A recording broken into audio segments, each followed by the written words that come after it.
Hey everyone, welcome back to the channel. Are you looking to update your cash send pin on the Capitec app for security or convenience? Don't worry, it's quick and easy. In today's video, I'll show you step by step how to change your cash send pin using the Capitec app. So let's get started. The first thing that you will need to do is to open the Capitec app, log into your account using your PIN or biometric authentication.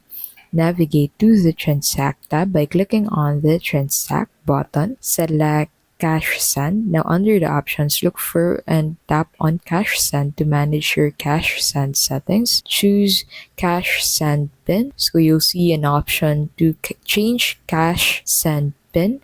Tap on it to proceed. Now, for security, you'll need to enter your current cash send PIN. Now, enter your new cash send PIN and make sure it's something secure but easy for you to remember. Re-enter that new PIN to confirm and you're done. That's how you can change your cash send PIN on the Capitec app. It's quick, simple, and a great way to keep your account secure. If this video helped you, don't forget to give it a thumbs up and share it with your friends. And subscribe to the channel for more Capitec tips and tricks.